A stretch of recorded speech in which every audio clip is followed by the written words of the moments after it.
इतना जबरदस्त जो उन्होंने कार्यक्रम का आयोजित करा है, तो निश्चित तौर पे ये एक वो कहते हैं ना पॉइंटर है कि आने वाला समय कांग्रेस पार्टी का। और भाई बलवान ये कह रहा था कि भाई मेरी सूट बैठ गई, तो भाई मैं तेरे को आपको बोल के जाती हूँ, तेरी सूट जरूर बैठाएंगे, काम आगे करना मिलजुल कर। साथ ही साथ ये वो जिला है, इस जिले को चौधरी बंसीलाल जी ने बनाया। इस जिले के अंदर जो आपका महिला कॉलेज है, ये चौधरी बंसीलाल जी की देन है, और जो आपका स्टेडियम है वो भी चौधरी बंसीलाल जी की देन है। आज ये जो हम यात्रा निकाल रहे हैं, ये जन संदेश यात्रा, कांग्रेस संदेश यात्रा, शैलजा जी, मैं और रणदीप जी, ये हमने ठाना है कि राहुल गांधी जी का जो संदेश है, जो न्याय यात्रा जो वो निकाल रहे हैं, उसको आगे बढ़ाकर हम भी चलें, ताकि जन जन तक जो है कांग्रेस की आवाज जाए और आपको जागरूक किया जाए। फतेहाबाद जिला के बारे में मैंने बहुत पहले सुना था। मैं तो दिल्ली की राजनीति करती थी उस समय, लेकिन चौधरी सुरेंद्र सिंह जी उस समय यहाँ पर एक बाई इलेक्शन लड़ रहे थे। याद होगा आपको, बूढ़े बुजुर्ग जो हैं उनको याद होगा। हर एक गली गली के अंदर साइकिल के ऊपर चौधरी सुरेंद्र सिंह जी ने जाकर वोट मांगी थी, उस समय चौटाला साहब की सरकार, याद होगा आपको। और इतनी मेहनत करी थी कि वो जब घर आए, जो पाँव में मोटे मोटे छाले, गले से आवाज नहीं निकल रही, और कम से कम 10 किलो जो है उनका वजन घट गया। तो मैंने उनसे पूछा, मैंने कहा आप अपना इलेक्शन तो लड़ नहीं रहे हो, आप इस तरह से किसी और के लिए लड़ रहे हो। तो उन्होंने ये कहा कि हर एक आदमी जिसके लिए मैं करता हूँ वो मेरा अपना है, लेकिन दुर्भाग्य की बात ये कि जिसके लिए करा वही अपना नहीं हुआ। सच्चाई बात है, मैं आप जानते हो सच्चाई बोलने में गुरेज नहीं करती। बहुत काम करे मैंने भी, जब मैं मंत्री थी तब मैंने बहुत जबरदस्त काम करे। जो मांगा फतेहगढ़ उस समय यहाँ जिले में और खास तौर से आपके हलके में, जो मांगा मेरे से जो हो सका उससे ज्यादा बढ़ चढ़ के मैंने काम करा, लेकिन सामने क्या नतीजा निकला वो आप सब जानते हैं। तो मैं तो एक बात कहना चाहूंगी कि अपनों को पहचानो, जो काम करने वाला आदमी। ये बलवान जो है दौलतपुरिया साहब मेरे साथ एमएलए थे विधानसभा के अंदर, तो मैंने इनको एक दिन कहा कि आप गलत समय गलत पार्टी के अंदर आप एमएलए हो, अब ये सही पार्टी के अंदर छोड़कर आए हैं, तो भाई जरूर इनका साथ दियो। दोगे नहीं दोगे? हाथ खड़े करके बता दो भाई सारे। ये बात हुई ना। तो अब आप जानते हैं कि आने वाला समय कांग्रेस पार्टी का है। निश्चित तौर पे 10 साल के अंदर हमने देख लिया हालात क्या हुए, बद से बदतर हो गए। हमारा किसान भाई जिसको ये कहा गया था 2023 के अंदर उसकी आय दुगनी करेंगे, आज उसकी आय दुगनी हुई क्या? बताओ भाई किसान भाइयों, नहीं हुई, कोई दुगनी नहीं हुई।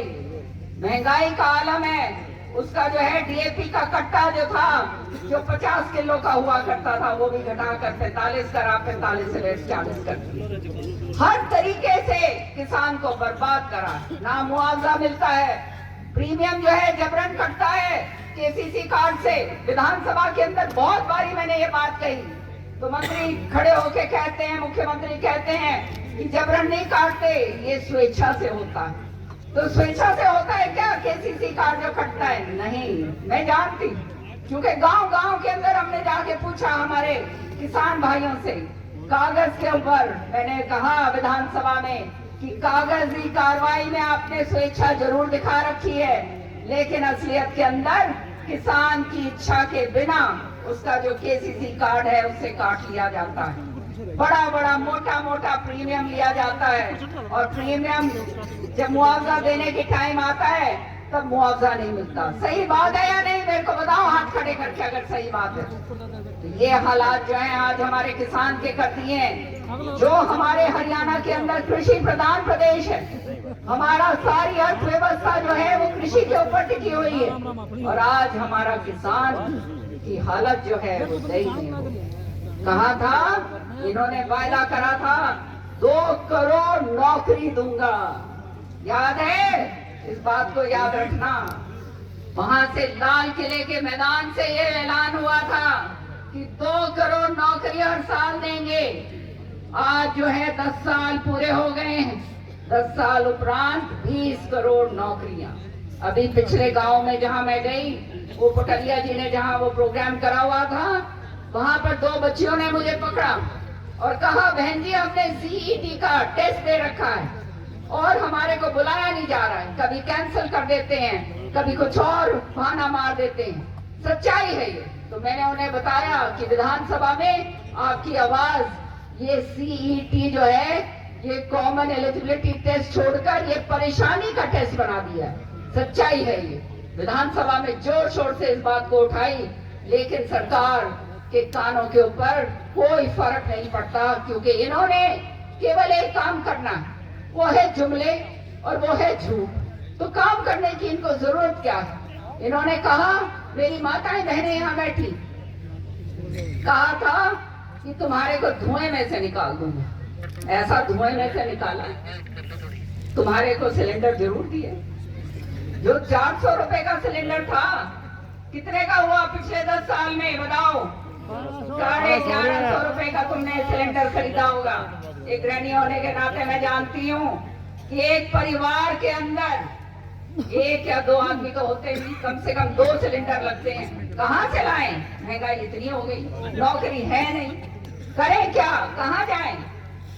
इन्होंने कहा था, वायदा करा था 5100 रुपया पेंशन दी जाएगी। मिल रही है क्या किसी को 5100 पेंशन? बताओ भाई यहाँ पर किसी को कौन आए भाई?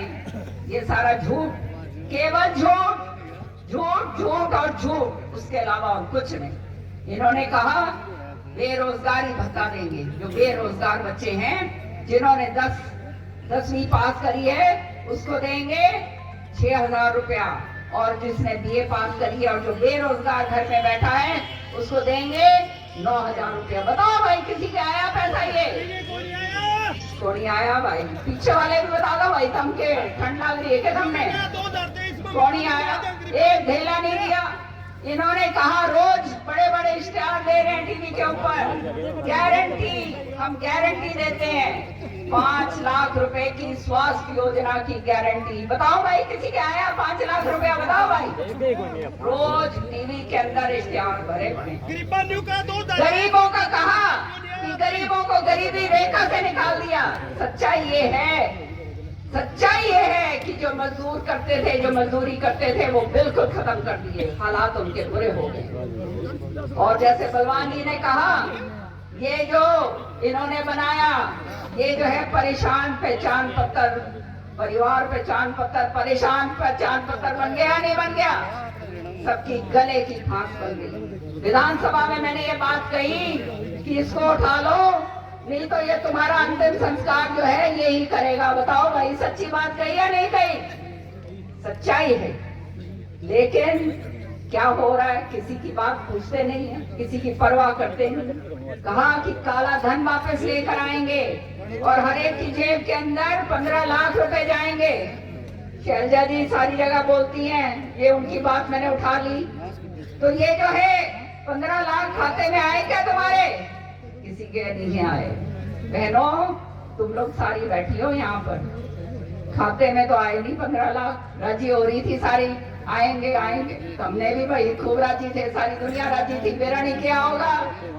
सच्चाई ये है कि जो मेरी माता वो जो नाड़ हिला रही है, बता दे सच्ची सच्ची बात कि जो पैसा दबा के रखा था, बचा के रखा था, जोड़ के रखा था, मेहनत का, ईमानदारी का, वो भी धारा काट लिया नहीं काट लिया? सारा का सारा पैसा काट लिया। पैसा तो काट लिया, लेकिन झूठी और बना दी। घर वालों के आगे भी, सबके आगे, सबने जो मेरा पाट लिया। कितना दाब रही थी भाई? सच्ची बात है ना? ये है, ये कहानी इनकी है, ये भाजपा की सच्चाई की बात बता रही। आज जो है हमारा नौजवान बच्चा जो है यहाँ पर इस इलाके के अंदर इतना ज्यादा हमारा ये प्रकोप हो रहा है, क्योंकि नौकरी नहीं मिलती तो ड्रग्स लेना शुरू हो गए। बुरे हाल हो रहे हैं हमारे नौजवानों। नौकरी के लिए तरसते हैं, मालूम नहीं है कि कहाँ जाएं। नौजवान बच्चे जो हैं, एक बात याद रखियो भाई, बूढ़े बुजुर्गों,